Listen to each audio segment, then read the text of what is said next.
네.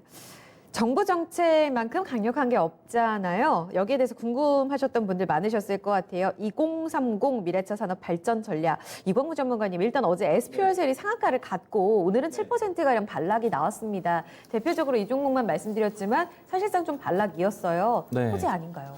일단은 호재성으로 해서 움직이는 종목들도 또 있었습니다. 그리고 어제 이 정부와 현대차의 협력 이야기들은 네. 사실 많은 키워드를 담고 있거든요. 네. 전기차, 수소차와 같은 친환경차에 대한 비율을 높이면서 시장의 지원 정책, 네. 또 그리고 여기에 자율주행차와 같은 미래 기술, 네. 뭐 커넥티카 이와 같은 키워드들이 많이 보여줬고요. 그래서 그 키워드 안에서 종목의 순환매도 상당히 바쁘게 일어났습니다. 어제 같은 경우는 수소차 관련된 종목들이 움직임이 좀 더 먼저 일어났었고요. 네. 그리고 또 어제 또 오늘까지 연속적으로 자율주행 관련된 종목들도 네. 움직임이 나왔었는데요. 저는 일단 대표적인 현대차, 기아차는 조금 부진했어요.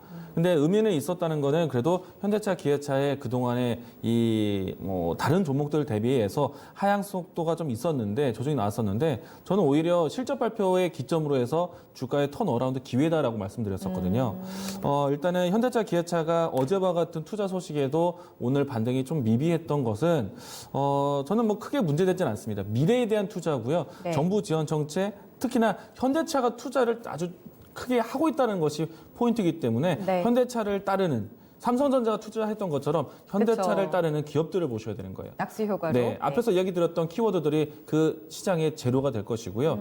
다만 현대차하고 기아차는 왜 빠졌을까에 대한 생각을 하면은 아무래도 기술 공유라든지 또 이 기술 공유 또 개방에 대한 이야기들이 나올 수 있기 때문에 원천 기술에 대한 이것을 풀어줘야 될까에 대한 고민, 이런 불안감, 이건 당연한 이 미래를 위한 성장통이다라고 제가 정리를 했는데 네. 그런 표현으로 보시면 좋을 것 같고요. 그래서 어제와 같은 이벤트는 단기적인 이슈로 끝나는 것이 아니라 장기적으로 볼 내용이기 때문에 오늘과 같은 이 조정 자리는 오히려 좀 앞으로를 위한 기회다라고 네. 보시면 좋을 것 같습니다. 당사자도 부품주도 다 좋다. 네. 장기적으로 보자. 김정수 전문가님 같은 의견이세요? 호재 맞나요? 아니요, 호재 아닙니다. 다른 의견을 주셨어요. 네. 이유는 어디서 찾고 계세요? 한번 경험을 했죠, 시장이. 그러니까 미래 투자와 관련돼서 수소차와 관련된, 그다음에 전기차와 관련된 미래 투자와 관련된 부분들은 이번 정부 초기에도 발표가 있었고요. 그것 때문에 연초에. 수소차 테마가 작년도에 네. 한 번 좀 불었었고, 네. 그다음에 전기차도 한 번 랠리가 나왔는데, 그리고 나서 시간이 많이 지났잖아요. 네. 그리고 나서 예정했던 대로 수소 충전소를 설치하니까 거기 사는 지역 사람들에 의해서 반대에 의해서 지연되는 것도 봤고 수소차를 막상 지연하기에는 불편함이 너무 크다는 것도 좀 체감을 했고 그다음에 전기차도 분명히 성장을 하고 정부 육성으로 가고 있고 그다음에 현대 자동차 쪽에서도 적극적으로 투자를 하지만 옛날에는 뭐 일진 머티리얼즈나 에코프로 BM이나 일진 머티리얼즈나 이런 기업들 내에서 어떤 이 경쟁을 했다고 한다면 네. LNF나 이런 업체들을 했다면 여기에 이제 LG화학도 끼어들고 삼성 SDI도 끼어들고 그다음에 이제 이 독일의 폭스바겐도 큰 대기업들이 뛰어들다 보니까 산업은 커지는데 경쟁업체들이 많이 커지는 거죠. 그러니까 아무리 투자를 하면 뭐예요? 경쟁하는 업체들이 이제 돈 많은 기업들이 뛰어드니까 제살 깎아먹게 되는 거죠. 그러니까 꿈을 깬 거죠.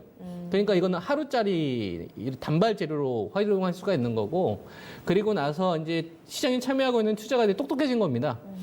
우리가 미래 자동차 쪽 관련된 부분에 있어서 투자를 할 때 제일 급선무로 처리될 게 뭐냐? 그래서 생각을 해보면 커넥티카인데 이거 다르게 얘기하면 5G거든요. 통신자 쪽에서 가장 현실적으로 투자를 했었을 때 돈을 바로바로 찍힐 수 있는 수주 산업이 이어질 수 있는 거는 5G잖아요. 그러니까 그 재료가 나왔을 때 오히려 5G 관련된 주식들이 더 강한 매수가 붙었죠. 그리고 자율주행 관련된 부분이라 하더라도 자율주행이 우리가 원하는 대로 그냥 냅둬서 아무렇게나 운전이 되려면 라이더라는 기술이 필요한데 네. 이 기술을 자동차에 접목을 시키려면 최소 1,000만에서 2,000만 원에 해당하는 단가가 올라갑니다. 워낙 비싸기 때문에. 요거에 대한 특허를 최소한 다운시켜야 되는데 이게 우리나라 업체에서 아직 기술 개발이 전혀 안 되고 있는 상태이기 때문에 이 문제가 해결하려면 최소한 뭐 적게는 5년에서 많게는 10년 걸리거든요. 그러니까 현실을 깨달은 거예요, 투자가들이. 그래서 60조 뭐 투자했다고 해서 호재로 받아들인 게 아니라 저게 현실적으로 당장 돈 벌 수 있는 분야가 어디가 있는지 딱 봤었을 때 5G가 제일 현실적이겠다.